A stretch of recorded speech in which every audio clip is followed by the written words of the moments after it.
निगाह मोमिन से तो बदल जाती है तकदीर। निगाह मोमिन से तो बदल जाती है तकदीर। ये बंदा की कुव्वत नहीं कुदरत का इशारा। ये बंदा की कुव्वत नहीं कुदरत का इशारा। अल्लाह बोलेन फमन कान यरजू लिक़ाअ रब्बिही फलयअमल अमलन सालिहा वला युश्रिक बिइबादति रब्बिही আহাদা। আল্লাহ বলেন, ও বান্দা, যারা ওই হাসরের দিন আমি আল্লাহর সাথে মোলাকাত করতে চাও, ওই কিয়ামতের দিন যারা আমি আল্লাহর সাথে সাক্ষাৎ কামনা করো, তাহলে আমার এই কথা মানবা, আমলে সালেহ করবা। যদি আমার এই কথা মানো, আবার আরেকটু সামনে আগে বলেন ওয়ালা ইউশরিক বিইবাদাতি রাব্বিহি আহাদা। তবে ইবাদতের মধ্যে কাউকে অংশীদারিত্ব করা যাবে না, শরীক করা যাবে না। ওয়ালা ইউশরিক বিইবাদাতি, ইবাদতের মধ্যে অংশীদারিত্ব করা যাবে না, শরীক করা যাবে না। বিরব্বিহি আহাদা, আমি আল্লাহর জায়গায় আরেকজনকে। হাদিসের মধ্যে নবীজি বলেন ইন্নামাল আমালু বিন্নিয়াত, প্রত্যেকটা আমল, প্রত্যেকটা কাজ নিয়তের উপর নির্ভরশীল। ওই অনুযায়ী আল্লাহ বান্দার প্রতিদান দেন। অন্য হাদিসের মধ্যে রাসূল বলেন আখলিস দীনাকা ইয়াকফিকাল আমালুল কলিল। বান্দা, তোমার ঈমান ও আকীদাকে পরিশুদ্ধ পরিমার্জিত করে নাও, অল্প আমলই নাজাতের জরিয়া হয়ে যাবে, উসিলা হয়ে যাবে। এখন নেক ভালো আমল কি, বদ আমল কি? ভালো আমল হলো, যেমন আল্লাহ বলছেন আমার ইবাদত করবা, এক নাম্বার নামাজ পড়বা, রোজা রাখবা, হজ করবা, যাকাত দিবা। এগুলো ভালো আমল না খারাপ আমল? কি আমল? ভালো আমল। আর সুদ খাবা, ঘুষ খাবা, নামাজ পড়বা না, রোজা রাখবা না, হজ আদায় করবা না, আমার কথা মতো চলবা না, আমার কোরআন পড়বা না, রাসূলের আদর্শ মানবা না, এটা খারাপ না ভালো? আল্লাহ বলছেন যদি আমার সাথে সাক্ষাৎ করতে চাও, তাহলে ভালো ইবাদত করো, ভালো আমল করো। আল্লাহ তাআলা কোরআনে বলেন যারা মানুষকে আল্লাহর দিকে ডাকে, মানুষকে আল্লাহর দিকে চালায়, আল্লাহর দিকে মানুষকে বলে তুমি এই রাস্তা চলো, ওই ব্যক্তির কথার চেয়ে আর কার কথা হতে পারে? আল্লাহ বলেন বান্দা, ওই ব্যক্তির কথা থেকে উত্তম আর কার কথা হতে পারে যে মানুষকে আল্লাহর দিকে ডাকে?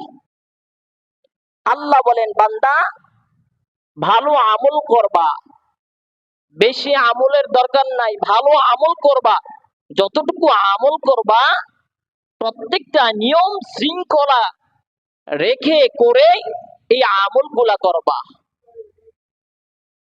الذي خلق الموت والحياة ليبلوكم أيكم أحسن عملا। আমি আল্লাহ তাআলা দেখব কে ভালো আমল করো, আমি আল্লাহ তাআলা দেখব না কে বেশি আমল করো। বেশি আমলের দরকার নাই, অল্প আমল করবা, এইটাই নাজাতের জরিয়া হয়ে যাবে। আখলিস দীনাকা ইয়াকফিকাল আমালুল কলিল, তোমার আমলকে পরিশুদ্ধ পরিমার্জিত করে নাও, অল্প আমল নাজাতের জরিয়া হয়ে যাবে। নুজহাতুল মাজালিস নামক কিতাবের মধ্যে একটা ঘটনা উল্লেখ আছে। এক আল্লাহর বড় ইবাদত গুজার, সে যেই জায়গায় ইবাদত করে, ইবাদতের পাশের একটু দূরে কিছু বান্দা একটা গাছের পূজা করতেছে, শরীক করতেছে। আয়াতের মধ্যে আছে না, ওয়ালা ইউশরিক বিইবাদাতি রাব্বিহি আহাদা, ইবাদতের মধ্যে কাউকে অংশীদারিত্ব করা যাবে না, শরীক করা যাবে না। তো আল্লাহ তাআলার বড় ইবাদত গুজার, আল্লাহ তাআলার পছন্দের বান্দা, সে তো এটা কখনো সহ্য করতে পারতেছে না। মানে আল্লাহর জায়গায় কিভাবে আরেকজনকে সেজদা দেয়, মাথা নত করে। সেজদা তো হবে আল্লাহর কাছে, আল্লাহর কুদরতি সেজদা আল্লাহকে করবে। এই মাথা দিয়ে মাথা নত করবে একমাত্র আল্লাহর কাছে, পৃথিবীর কোন মানুষের কাছে না। সে দেখে তার রাগ উঠে গেল, কি ব্যাপার, আমি এখানে ইবাদত করি, এই পাশে তারা একটা গাছের পূজা করতেছে। সে একটা কুড়াল নিয়ে বের হয়ে গেল, এই গাছ কেটে দিলে তো তারা আর আল্লাহর সাথে শরীক করতে পারবে না, আল্লাহ তাআলার ইবাদত করবে, তারা শরীক বন্ধ করে দিবে। তো ঘর থেকে বের হয়ে গেল। ঘরের থেকে বের হওয়ার পর ইবলিসের সাথে সাক্ষাৎ, শয়তানের সাথে সাক্ষাৎ। শয়তান কয়, কই যাও এই কুড়াল নিয়া? বলে, এই যে তারা এখানে শরীক করতেছে, অংশীদারিত্ব করতেছে, আমি গাছটা কেটে দিব। শয়তান বলে, শয়তান তো মানুষের চতুর্দিকে লেগে আছে, আল্লাহর কাছে ওয়াদা নিয়ে আসছে, আল্লাহ মানুষকে ধোঁকা দেওয়ার জন্য আমার চতুর্দিকে আমাকে দিয়ে দাও। আল্লাহ কয়, ঠিক আছে, তুমি চতুর্দিকে আমি দিয়ে দিলাম, ডানে বামে পিছনে সামনে। আর বান্দা যখন হাত উঠাবে আমি আল্লাহ তাআলা মাফ করে দিব। সুবহানাল্লাহ। সে তখন কুড়াল নিয়ে যাচ্ছে, শয়তান বলতেছে, তুমি তো আল্লাহর ইবাদত করতেছো, তুমি সময় নষ্ট করবা কেন, তুমি ইবাদত করো, এটাও একটা কুমন্ত্রণা। বাড়ির পাশে আশেপাশে খারাপ কাজ হচ্ছে, এখানে বাধা দেওয়া।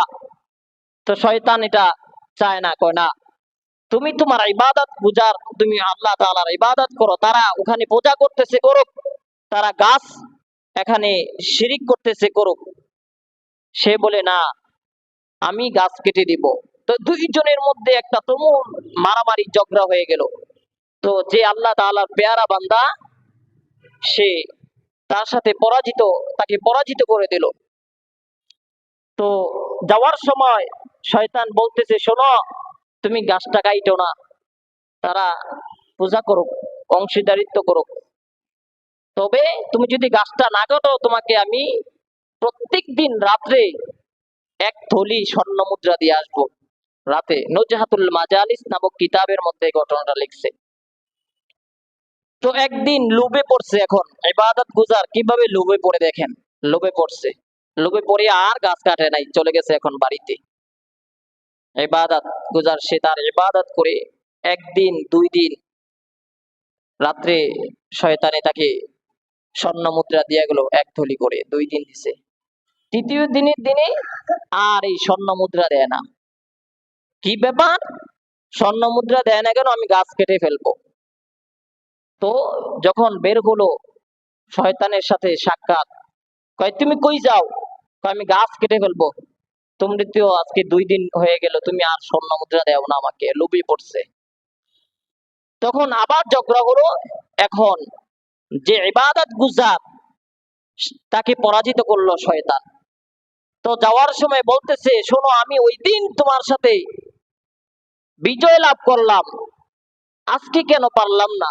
বলে, ওই দিন তো তোমার রাগ ছিল আল্লাহর জন্য, ওই দিনটা তোমার ক্রোধ ছিল আল্লাহর জন্য, আজকে তো তোমাকে স্বর্ণ মুদ্রা দেই নাই, বিদায় তুমি আজকে গাছ কাটতে আসছো, এই জন্য তোমাকে পরাজিত করলাম। এই জন্য রাসূল বলছেন, ইন্নামাল আমালু বিন্নিয়াত, বান্দা তোমার আমলকে, ইন্নামাল আমালু বিন্নিয়াত, প্রত্যেকটা আমল নিয়ত অনুযায়ী, বান্দার কৃতকর্মের অনুযায়ী তাকে ফলাফল দেন।